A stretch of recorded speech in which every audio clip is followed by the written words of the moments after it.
Okay.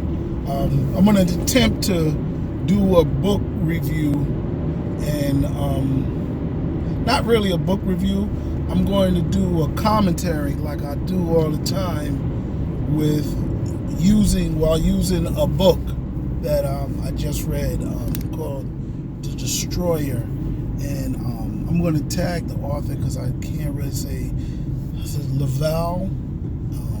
Is his first name. I don't even know if I remember how to say his last name. And wow, I'm out of focus.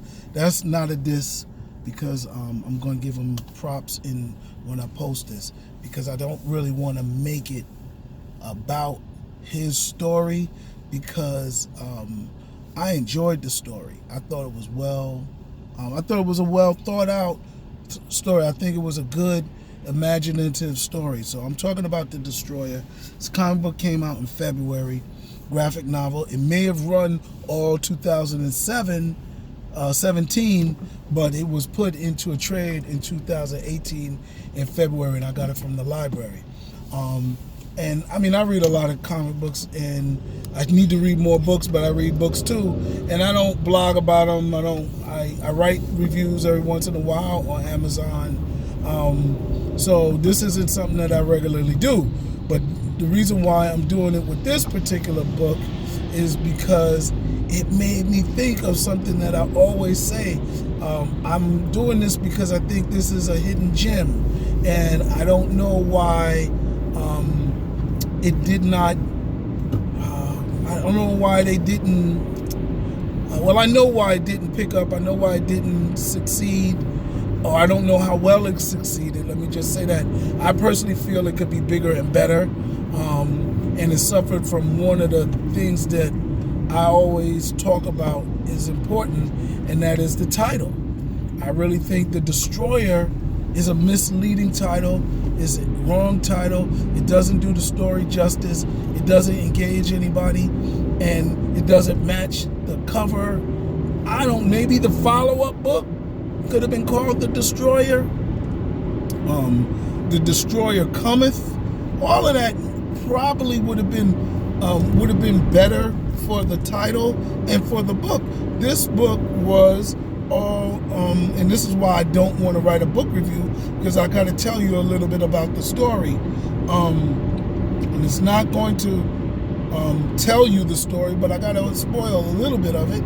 This is a black female scientist who brings her son back to life. And I think he's a victim of police violence or gun violence. And she brings him back to life using nanotechnology. So think of The Day the Earth Stood Still with Keanu Reeves. Those little nanite things that make up a larger body. Almost like Spider-Man in the last Iron Man. Iron Man and Avengers. Their suits were sort of made of nanotechnology. It can take various different forms. They're I don't know if they're microscopic, but they're very small computers or robots that can connect together to make a larger robot, right, or a larger mechanical device. So she's got this son resurrected through nanotechnology, and it's all beautiful, no question on that. And he fights. The story progresses good. The government is involved, and it pretty much owns itself as a knockoff of Frankenstein. So it's not even a secret that it's similar to the Frankenstein story. But the problem I have is all of that juicy goodness. You got a black family, scientist, a kid that he's being raised wholesome, and then the title is The Destroyer. Now, I remember when I was thinking of the title for my book, The Harlem Shake, and I was like, wow, writing it, the working title was Black Earthquake. But I was like, ain't no way in hell I'm going to name this book the black earthquake. You know what I'm saying? It might sound good in the 70s as a exploitation picture, but even though it was an earthquake that took place in a black neighborhood, I didn't want to call it black earthquake. However, as a category title, that is a good title. It's not bad because it'll reach its audience. People know exactly what they're going to get from it. It is what it is, They would pick it up, they would look at it, they'd be like, this is kind of crazy. But hey, it's like throw black in front of anything. Black Jaws. Uh-oh, what is this? Black Eye Robot. Uh-oh, what is this? You know what I'm saying? Black Independence Day. What? That don't even sound like sci-fi. That sounds like a social thing. So, I mean, I'm not going to hate on going for the cheesy titles, because I certainly rented the movie and showed the movie Blackenstein, which was Black Frankenstein. You know what I'm saying?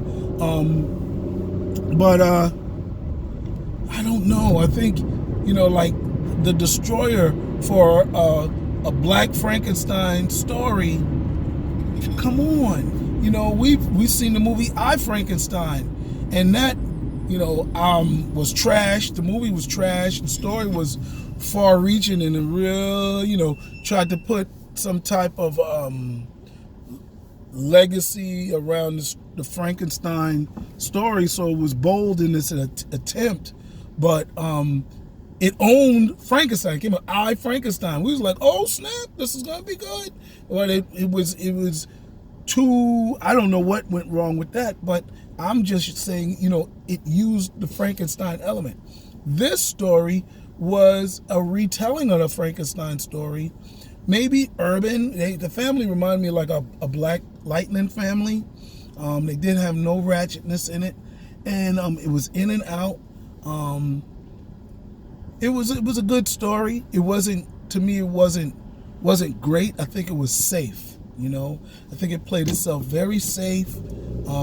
It didn't touch on anything racial right away. I didn't touch it on it at all. Even though the child was a victim of gun violence, he did not grow into any awareness or frustration towards gun violence. And it was a beautiful setup for him to do that in terms of, just a one-off, you know how Frankenstein always runs into some area of self-discovery. Well, this kid didn't even get mad and say, let me find out who killed me, or let me go deal with what killed me, what energy, maybe it wasn't a person, but he didn't deal with that. So it was safe, and I would have given it, to me, probably, going that route might have been cliche, but you set it up from the beginning to have that play out. But I just think, the title is so important. I'm telling you, people, if y'all look at it, the Destroyer was probably a character's name in the story, but it's not, it didn't really pull. Evident in a lot of people having not seen it. So let me just say that I'm gonna pull out from here, and I wanted to do a little blog about it. I think story titles are important. Comic books and novels and movie DVDs, their posters are the next thing, and then after that it's the back cover. It's your synopsis, it's your description, it's your pitch. Those things, the title, the cover, the back cover description, and the synopsis, those are your marketing. I don't care how good your book is, it's very hard to get people to support a book without something from one of those elements. If you could fire on all three elements, you got yourself people that's going to pick up your book. They might not even read the synopsis. They may just read the synopsis just to check to see if it is as interesting as the title, the picture on the book. But the synopsis is important. It's really hard. It was hard to have a good synopsis and a bad title or a bad cover, because people don't get to that. People will read a book if the cover is whack but the title is hot. People will pick up a book if the cover is real hot and the title is like medium, you understand? Or I did that with the Destroyer. I saw a black kid on the cover, a comic book. I said, Destroyer, what's this about? But that's because I'm looking for black comics. There's so many more people that could have they're not looking for black comics, but young black Frankenstein. What's this? All right. Frankenstein 2.0. Black Frankenstein 2.0. That would have been a good title for it. Anyway, that's it. Please check out the book, but more importantly, think of your titles of your stories. They're going to say that this book didn't sell. He had a good story. He's a professor at Columbia University in New York. So it's sold to libraries because I got it from my library. And I was like, damn, how did this book get in the libraries before I even saw it in the comic book store? But that's because he's got the writer is a teacher, a professor. So that's really helped. But they're going to say, oh, look who this writer is.